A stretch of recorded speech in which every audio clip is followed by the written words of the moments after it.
everyone, and welcome to AMC Movie Talk for movie fans. I'm Chrisley Kennedy, and this is the show where we bring you the day's biggest movie news, and of course, we give you insight into what it all means. Joining me, as always, is AMC Movie News Senior Editor, Mr. John Campia. Greetings and salutations, everybody. Welcome to the best damn movie-related show on the internet, coming to you live from the Stream.TV studios here in Hollywood, California. We are so glad you decided to make us part of your day. We also have joining us AMC's very own Miri Jetikin. Hey everybody, I just want to give props to Christian's shirt, which you'll see in 1 minute. It's a great shirt. And we also have joining us AMC's very own and the host of the Schmoes Know podcast, Mr. Christian Harloff. Thank you very much. Look at that shirt. Alice in Wonderland portal stuff going on. That's right, yeah. What's up, guys? How's it going? All right, since the ending of Kick-Ass 2, many fans have wondered if it's possible that we could see a Kick-Ass 3 anytime soon. So far, no word, but in a recent press conference for his new film, Godzilla, actor Aaron Taylor Johnson said that there are currently no plans for a Kick-Ass 3, but that he would be open to returning to the role. John, do you think we could see a Kick-Ass 3? No, I don't think we can. And I like the way Aaron Taylor Johnson says, he says, look, I wasn't signed on to do Kick-Ass 2, but I like the character, so I was open to it. And Kick-Ass 3, he said, look, there are no plans, but, you know, anything can happen, you know, it's possible. Yeah. To which Bryan Cranston just stepped in and interrupted and said, let's do Godzilla versus Kick-Ass now. Look, I love the first Kick-Ass. And I'm in the minority that I actually even quite liked the second Kick-Ass. Wasn't nearly as good. It really missed Big Daddy. But the more important thing is that the public didn't want Kick-Ass 2. The first Kick-Ass worldwide made $96 million, which is pretty good. That's not bad for the type of film that it was. What studios want to see when you're doing a sequel is you want to see this trajectory in the box office. The first one made 100, the second one made 115 or something like that. First Kick-Ass made 96 million, the second Kick-Ass made 60 million. Yeah. That is our way, that's the audience telling the studio we're not really interested. And so I just can't see a studio stepping up. I would love for there to be a Kick-Ass 3. I want to see the continuing journey of the mother effer versus Kick-Ass and all that kind of stuff. I do, but I just... nobody wants to throw money away, so I don't think it's going to happen, Miri. Yeah, I agree with you. I think sequels are usually a financially driven decision, and I think because the second one came in, it opened at 5th place. I mean, it opened behind Planes, which opened a week before, so it's certainly not something the studios are interested in. Also, just because the actors want to revisit their characters doesn't mean that there's really a place for it. Chloe Grace Moretz said she would love to go visit a darker hit girl and go and explore her character more, which I would love to see, but I just don't see it happening. I don't think it's going to happen either, and I agree with you, actually, John. I'm in the same boat. I didn't really love it, and I don't necessarily, I mean, Big Daddy, obviously they're missing, but the reason I think what they were really missing was Matthew Vaughn. I thought Matthew Vaughn was what made the first one so special, and besides, even with Wadlow now, he's attached to doing Masters of the Universe, so he's going to be away. They're not going to get Matthew Vaughn back. I think it's too tough of a property for them right now to get some new people in there to make it work. And like you said, the money wasn't there for the second one, so it's not when we're like, well, we have to find someone to do the third one because it's obviously going to make money. It's too much of a risk. Yeah, and we should point out, too, that we mentioned this was all said during a Godzilla press conference.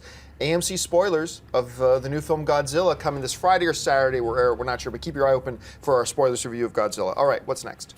The new Harry Potter franchise spin-off, Fantastic Beasts and Where to Find Them, has set a release date for November 18th, 2016, when it will hit AMC theaters everywhere. The film is based on J.K. Rowling's world of witches and wizards and inspired by Harry Potter's Hogwarts textbook of the same name. Fantastic Beasts and Where to Find Them will follow the adventures of the book's fictitious author, Newt Scamander, about 70 years before Harry Potter first goes to Hogwarts. Mary, what do you think about a 2016 release date for Fantastic Beasts? Well, I'm optimistic. I think this is obviously J.K. Rowling is very good at creating fantasy worlds that translate well to film. We've seen that before. She's signed on to co-write the scripts. This is her first venture in screenwriting, but nobody knows the world better than she does. So I think that's cool. I think a lot of it's going to depend on the director and the cast because they haven't announced who's going to play Newt. Yeah, and they haven't announced a director yet, have they? No, and I find that it's actually kind of an interesting point about how studio films are made now. It's like release date first, everything else after, you know, because they don't have a director yet, they don't have cast yet. I think who plays Newt is going to be really interesting. I say somebody like Benedict Cumberbatch, or if they go old, I'd like to see a Gary Oldman, somebody that really can handle a fantastical character. Well, Gary's already been in the Harry Potter world, so it's hard to use him. Never mind. As far as the release date, yeah, I think it's a good move for the release date because Disney owns 2015. Yeah. Yes, they do. And 2016, now from that picture we saw yesterday, it looks very, Oh, yes. it looks like there's going to be a very exciting movie coming out there. So it'd be smart. And Warner Brothers, I assume, is doing this again. Yeah. So Warner Brothers now is starting to build up their slate. So that makes sense to put it in 2016. I'm excited for the world. I want to see what happens, what kind of new characters we can meet, and you don't need to tie it into the franchise too much. We're just bringing the world back. But yeah, as far as the date goes, 2016, smart. But again, as long as they're not rushing and they know what they're doing, it's smart. Yeah, November 2016 is plenty ways away. Yeah. So they've got a lot of time. That's not a big deal. And you're right. Warner Brothers is now set to have two major. Now this is if the Harry Potter fans come back. If the Harry Potter fans are willing to come back, you've got two. You got Batman versus Superman. You've got a new, what is still going to be unfairly called another Harry Potter movie in many ways. Yeah. This will be a huge year for Warner Brothers. I still think Batman versus Superman needs to move dates, but that's besides the point. As long as they don't try to do what the Star Wars prequels did, in the sense that let's show the connection between every single character. Right. Let's show a young Dumbledore. Let's show a young this, a young that, the parents of this, the parents of that, and make it all connect. No, make it its own self-contained story. Yeah. Give us some vague connections. Hogwarts is going to be there. We get that. But don't try to make it just an extension of the Harry Potter story. I think that's the benefit of having Rowling writing the script and everything. I Because agree. again, we all know that in your reference to it with Lucas, wasn't the best screenwriter in the world. You know, so when you have Rowling who's doing that and knows the world so well and is clearly doing it hopefully for the story elements, I think that we can be optimistic that this will be a good movie. She said actually that she wasn't going to come back to the world of wizardry, in her words, unless it was an idea she was really excited about. So she's really excited about this idea. If she's on board, I think. Comes to the idea was a dump truck full of money every day, dropping cash off on my front door. Right, but she doesn't. But that's the thing, though. She doesn't need the money. She doesn't. No, but you know what? You'd think that about a lot of rich people. More money, more money, more money, more money, more right, money, more right. problem. Okay, folks, we reached that part of the show for buy or sell. Here's how this works. In front of her, Chris Lee's got a few other items in the world of movie news. She's going to run them down, and then Miri, Christian, and I are simply going to say whether we buy it or sell it. So, Chris Lee, what do we got? Some time ago, it was announced that actor Matt Damon would headline the upcoming new film, The Martian. Now it's being reported that Oscar winner director Ridley Scott has signed on to direct the film, which is described as follows. 6 days ago, astronaut Mark Watney became one of the first people to walk on Mars. Now he's sure he'll be the first person to die there. After a dust storm nearly kills him and forces his crew to evacuate while thinking him dead, Mark finds himself stranded and completely alone with no way to get even signal Earth that he's alive. And even if he could get word out, his supplies would be gone long before a rescue could arrive. Christian, buy or sell a Ridley Scott, Matt Damon team up for The Martian? I'm going to buy it, and here's why. I'm going to first talk to the people who I know probably might sell it, because Ridley Scott had The Counselor, and also, some people either didn't like or just liked Prometheus. Matt Damon has been attached for this project for a bit. His creative spirit is obviously behind this movie, so he has license to sign off on directors. And when you get a chance to work with someone of Ridley Scott, who made Prometheus look beautiful, by the way, we're going to see a great look in Mars. But Matt Damon is the creative, I think, driving force for this particular film, and to mix that in with a talent, with someone, a legend like Ridley Scott, I think we can be in good shape with this movie. I haven't liked a Ridley Scott movie since Matchstick Men, 2003. I mean, look, Ridley Scott is still Ridley Scott. He deserves his ironized bust in the Hollywood directors of fame. He does. One of the all-time greats. I'm not happy with the films he's been producing lately, though, and it pains me to say that. But if I'm going to be honest with myself, a lot of his films in a row, like, don't even get me started on Robin Hood. But I go to a lot of his films and I'm like, ever since Gladiator, it's just like it's just not the same guy anymore. Do you think it's different, though, in the fact that, like, because those movies, even Robin Hood or the last two films, he went out, found those projects, brought them in, really worked on them. As this one, we haven't seen him do this in a bit, that this is already set up. This is already moved. They're bringing him in as just like a hired gun, if you will. He hasn't done that in the past. Yeah, but he's still the guy in the chair, Sure. And as much of a force as Matt Damon is in Hollywood, ain't nobody going to tell Ridley Scott what he can and can't do, because he's earned that, right? So I'm going to keep my fingers crossed for it, but I'm still going to buy this. I'm going to buy it simply because I think the story sounds really freaking cool. And you put Matt Damon in a Tom Hanks, what was the name where he's the name of the film? Castaway. In a Castaway kind of role, except on Mars. Look, I'm nervous about the Ridley Scott thing, but for me, it's a buy. I'm going to buy it. I'm not nervous about Ridley Scott. I'm with you guys. I know that he's made a lot of missteps in the last decade or so, but he also did Blade Runner, he did Alien, he did these wonderful atmospheric pressure cooker films, and I think this kind of has that same vibe of being very isolated, very claustrophobic, and I think you're right. I think he's going to make the world look beautiful. Simon Kinberg is producing this, and he certainly has his experience with big budget productions. I'm excited for this. I think it's going to be good. All right, what's next? It's being reported that Michael Fassbender, who can next be seen in X-Men Days of Future Past, has agreed to star in the upcoming film The Light Between Oceans. Fassbender would play a war veteran who now mans a completely isolated island lighthouse with his wife.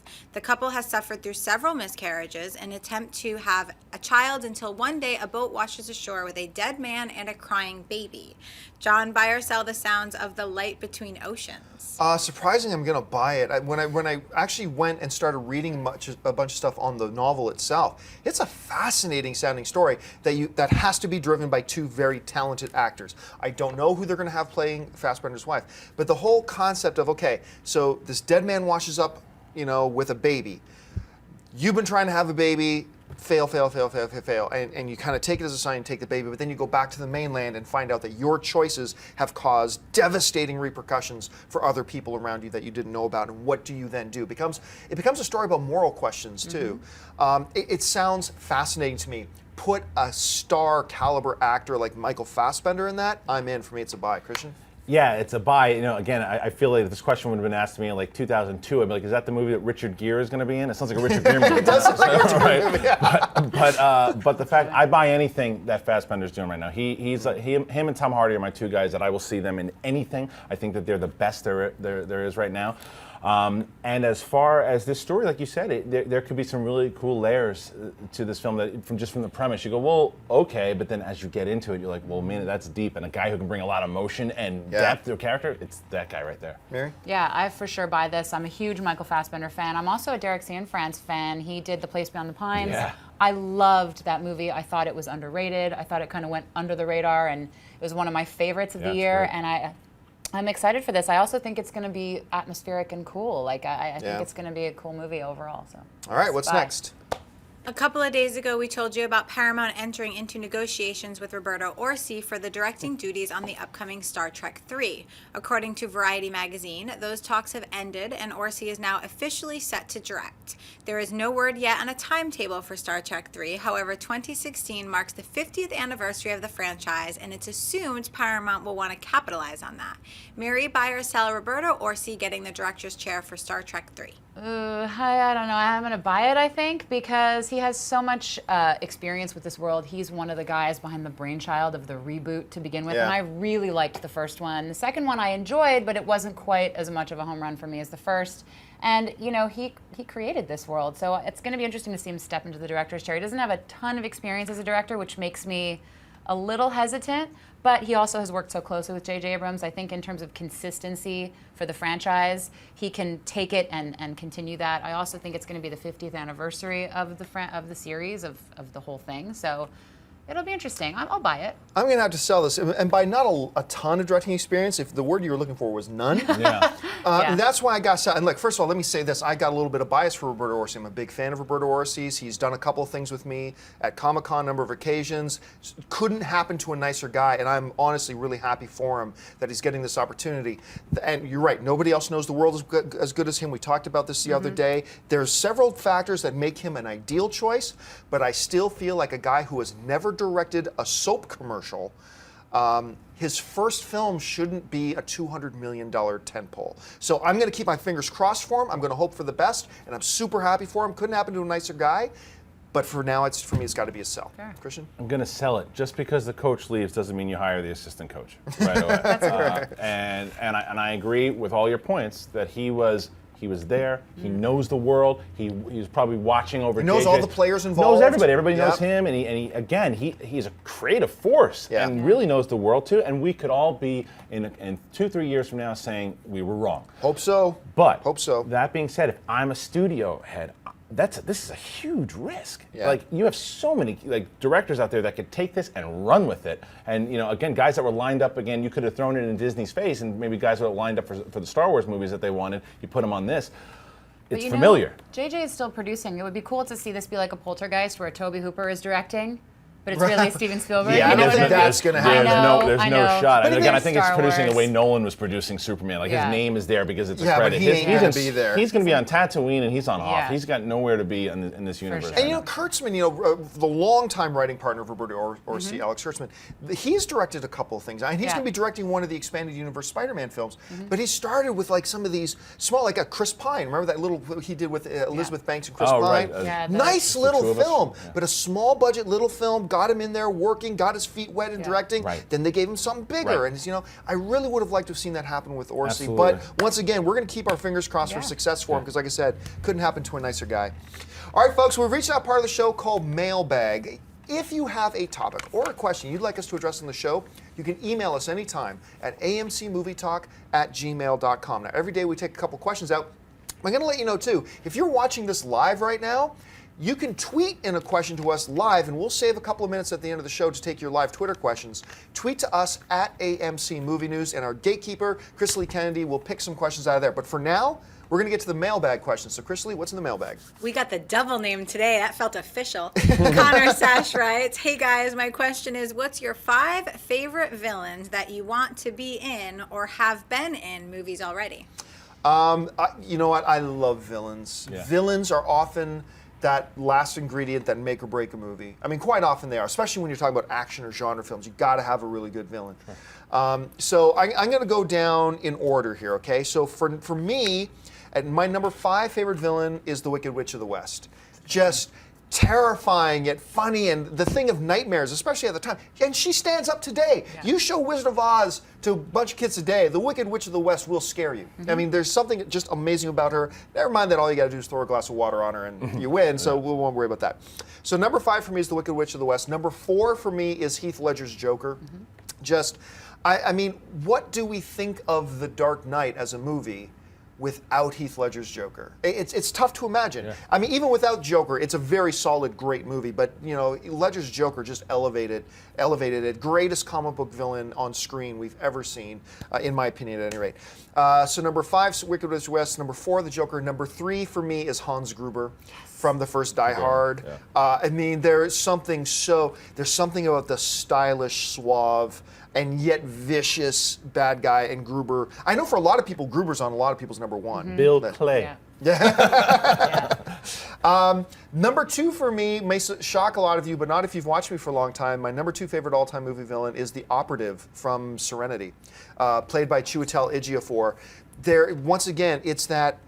To me, the most terrifying villains are the ones who think they're the good guys, who think they're doing the right thing.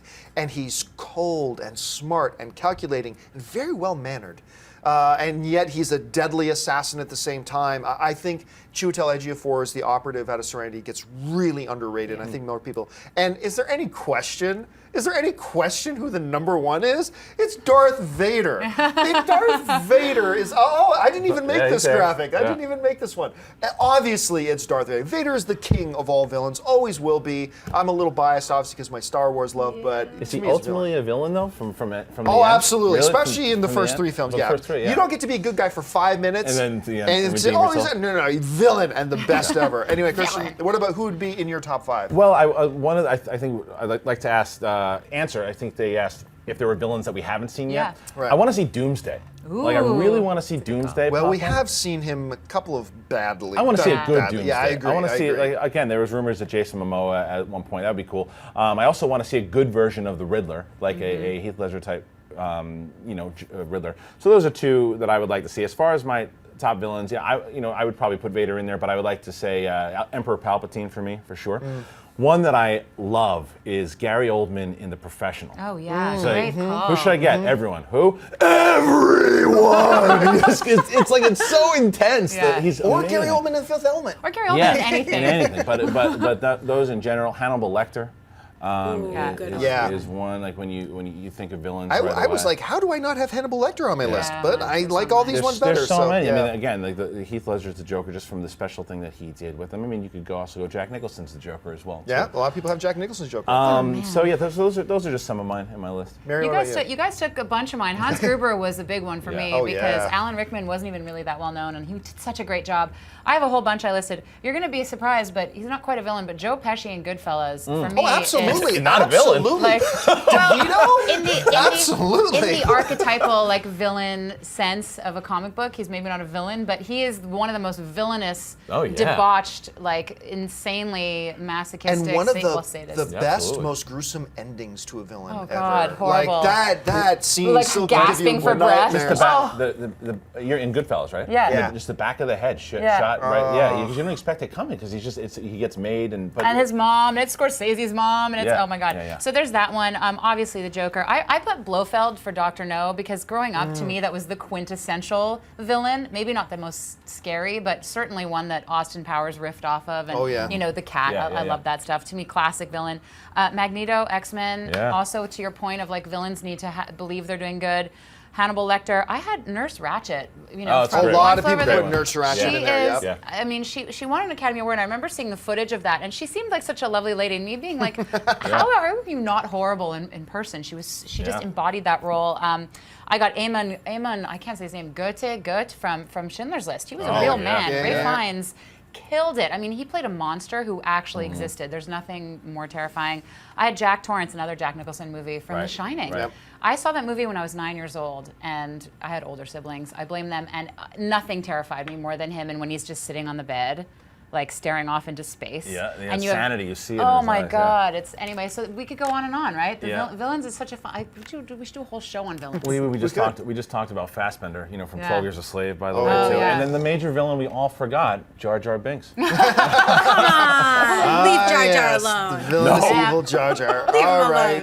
I'm a Crystal little Lee. disappointed that not one person mentioned Loki, who's obviously more current, Yeah. or Mommy Dearest. Oh yeah. Well, Mama That Dearest is dude one that's in a lot of- tormented lot of me my lists. entire life. Yeah. Tormented. All right, what else we got in the mailbag? All right, Mona Gustafsson writes, I have a question regarding Mad Max Fury Road. What happened? I got so excited in 2009 that the project finally got realized, and now I hear of nothing except them destroying Namibian landscape and going way over their budget. Is the release of May 15th, 2015 still going to happen? Yeah, the production of Mad Max Fury Road has been, in some ways, a comedy of errors. I mean, Yeah.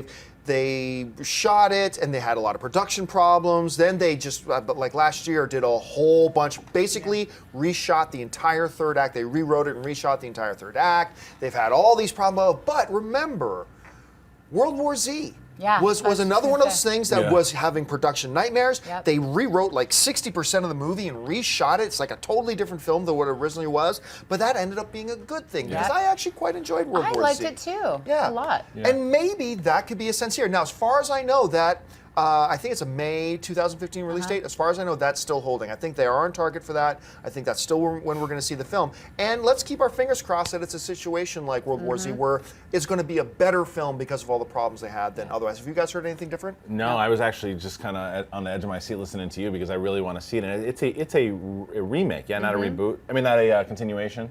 No, I think it's Mad Max 4. Is it? Yeah, I don't know how Right. it works. I Okay. do not know how it Okay, works. see, that's the fascinating thing for me too, because again, we were just talking about Tom Hardy. He's the guy I want to see play Mad For Max. sure. Could pick up, Yeah. And then after Mad Max, we're going to see him as Elton John. Like that's diversity. That shows you he's how so good he is, amazing. man. Yeah. So I hope it's in May 2015. I really want to see it. Mary, you heard anything Yeah, different? no, I haven't heard anything different. I know it's been plagued, but like you said, I kept thinking of World War Z because I think one of the nice things about when productions are plagued is if you do go into the theater and it does get made, it does get released, and you're sitting there, you're thinking, this is going to be a disaster, then automatically it's going to be better than what you thought because you're walking in with altered expectations. So And that's I have what high we all hopes. thought about World War Z, Yeah, right? we Going did. in, it's like, I this is really- going to be a I mess. was That's all you heard, blown yeah. away by World War Z based on what I'd walked in with as expectations. So. Well, all right, folks, we said we are going to leave a couple minutes for Twitter, and that's what we're going to do right now. So once again, you might have a few minutes left to do it. Tweet in your questions to @AMC Movie News. Crystal Lee is guarding that whole gate. So, Crystal Lee, who gets through? Cable wants to know if Winter Soldier will return in the MCU. If you're talking about the Sebastian Stan character, I have no doubt we're going to see him back. No doubt. Yeah. Like, in what capacity? I don't buy the... we talked about this the other day, but I don't buy the prevalent theory that they're going to kill Steve Austin and Sebastian Stan's Winter Soldier is... Steve Rogers, you Steve mean? Rogers, Steve Austin. No one can kill Stone Cold. Stone Cold is going to be the new Captain America. That would be so we're not going to amazing. see that. I would Steve see Austin. that. I No, would in go the see Captain that. America movie, they're going to kill Steve Austin. Yeah. I don't buy that whole theory that we're going to see Winter Soldier Bucky become Captain America, but I do believe they clearly have plans for him. And I think we're going to see, I don't think we're going to see him in Avengers, but I do believe we're going to see him again. I wouldn't doubt it if a lot of the plot of Captain America 3 revolves around the search for him. Isn't he signed on for like 7 movies signed or him on for a something? bunch, Sebastian yeah. Stan? But So- as we always point out, Oh, right. with every Marvel film, because of the debacle they went through with Robert Downey Jr. and that Kevin Feige never wants to go through that Right. again, everybody who signs up for a Marvel film gets signed on for a 6, 7, 8, 9 film deal. They're basically on call. Yeah, is the way it works. exactly. So I do think I agree. I think it's going to be the major focal point of Captain America 3, and I think we're going to see him in Avengers 3. I think that's where he'll pop up as well too. But as far I think that's where you need. There's so many characters that they're going to be dealing with now too. So let's get him really involved in 3. That's where you're going to see, and using your wrestling stuff from before, we get do a turn. He's going to go from a heel to a face. Heel to pretty face quick. turn. Really quick. All right, what else we got? Max wants to know if there's any potential for a film adaptation of the book Brave New World. Oh, absolutely not. I don't know. I don't even know the book. Yeah. So Aldous Huxley.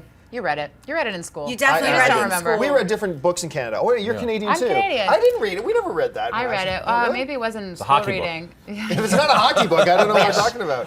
No, but I don't know. That's a good question. I feel like it's such an old book. It was written in like God knows when. I mean, Is it the Aldous story of Huxley- Rocket Richard? No, No, unfortunately, okay, then but I I don't would know like it. to see a biopic. But anyway, no, it's this is like a Big Brother, Brave New World. They take Soma. It's like I don't know. I mean, it could happen, but I think it hasn't yet. So I don't see why they would do it now. I don't know. Because they're grabbing everything off the shelf. Yeah, but they're gonna take like weird science first. Yeah. That's, They are remaking Weird Science. I know. I actually. don't want to talk about it. All right, what's next? I don't want to talk about it. Danielle Keelan wants to know, speaking of, what is your favorite John Hughes film? Oh my God! Amazing. Yeah. Oh, you guys go Should first. can I take this? Yeah. Okay. Well, I have a couple. Ferris Bueller's Day Off for me is Just took mine. Is the best. Well, it's the best one. That's Yeah, why you have yeah. good taste. Ferris Bueller's Day Off for me has it all. It has everything every John Hughes movie has. I think The Breakfast Club is And then you just took one mine, of the yeah. best. And then for me, it's not the best one, but Weird Science is very close to my heart. I met Kelly LeBrock in 2009 at Comic-Con, and I literally couldn't talk. Yeah. Out of everyone there, she was like in the back in Artist Alley. They have all the big stars, and I was just like I couldn't talk. It's Lisa. I'll go with 16 Candles then. Yeah, that's a good one. 16 Candles, it's one of those movies too. You think, just from hearing it, you're like, I'm not going to like this movie. And it still No, holds it's a up. great- It's so If It's any man great. offers a woman a birthday cake and sits on a dining room table with her and eats it with her, I think that's just true love right there. Done. Or Gluttony. I mean, one of the That two. too. I'm going to stick with Breakfast Club. To me, Yeah. that was a defining kind of Yeah, it film. was. Actually, it actually kind of defined like a generation Absolutely. of people, especially around that was the age I was in really when I watched it too. So I'm going to stick with that one. All right, what else we got? I'm surprised none of you boys picked Pretty in Pink. Pretty. Planes, trains, All right, automobiles. Gabrielle That's a Muniz good one. wants to know, what do you guys think about a female villain for a James Bond film? They have. Well, I mean, you had Grace Jones. And on a top. Yeah.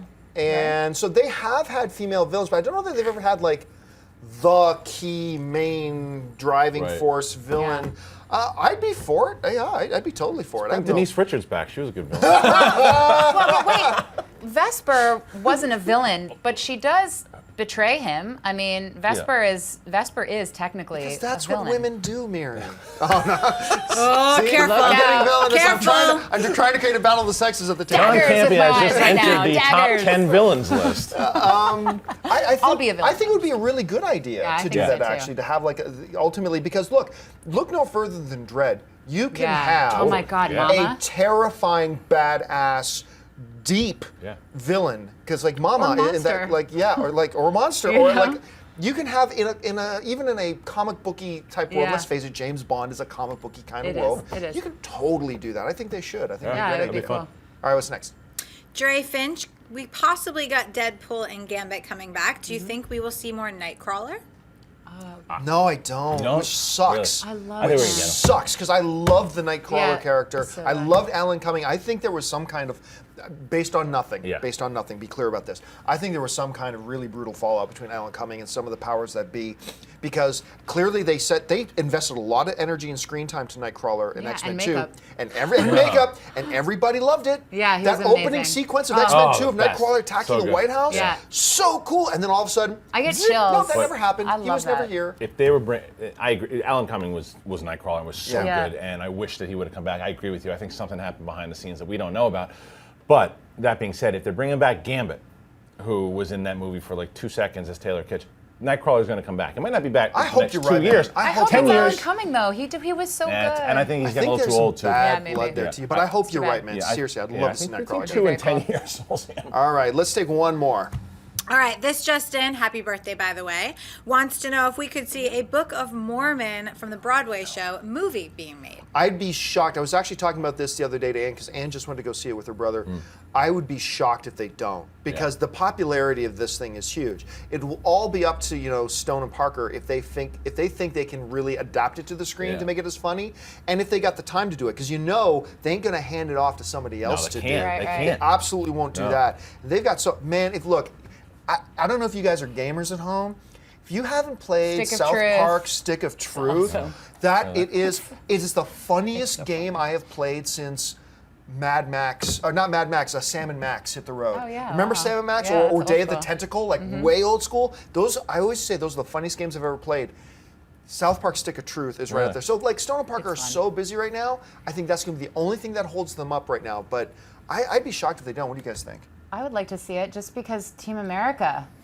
Yeah. I mean, F Team, yeah! Team America. I mean, they said they will never ever do puppets again because Yeah, it that was was so it was painful. But the humor of that movie, it's actually brilliant. I mean, I know there are a lot of people that really don't like it. I personally love it. I think their humor is great. I would love to see them do Me this. too, and I love South Park the movie. I think, but they got to get Because you hate Canadians. That's true. No, Joshua Gad, they have to get back on. I mean, 'cause I don't yeah. know if he's doing the LA version, but he was Broadway. Yeah, he's Right. on it.